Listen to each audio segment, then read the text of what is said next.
All right, I'm making a quick video if anybody's looking to buy one of these machines.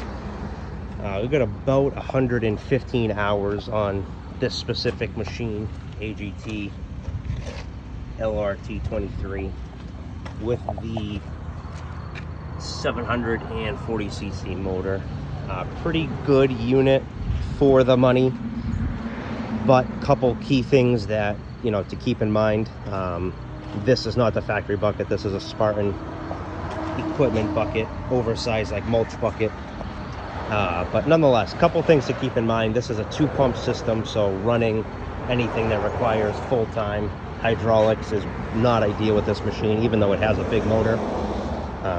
So yeah, only one set of hydraulic lines go in there. One of the biggest things with this system, the track machine, it's pretty decent, but the factory tracks are absolutely awful, paper thin. So we ended up putting a thicker set of tracks on here. These ones are nice and thick, so you know we haven't had problems with these getting thrown off.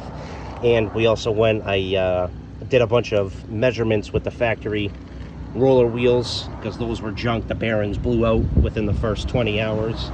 So I ended up cross-referencing, after doing a bunch of measurements, a set of bearings off a Yanmar mini excavator.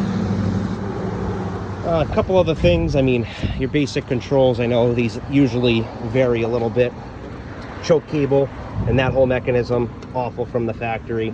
Same with the throttle. This is actually, as you can see, it's rigged up in here. This is another throttle assembly from another unit. Even this is kind of janky. But lights and horn work, you know, fuel gauge does work, temperature works, hour meter works. Fuel fill is kind of awful. Kind of in this vicinity too. When you do an oil change to it, you have to take this cover off. It sucks from the factory because there's no good way to have the oil drain, so you pretty much just make a giant mess.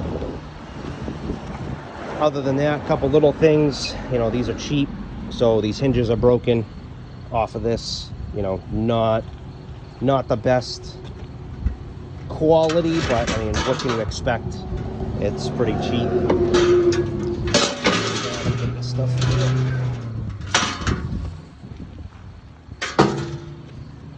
just damaged that.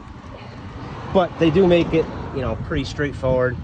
Very easy to access all the hydraulic lines, and everything's kind of thought out, to be honest.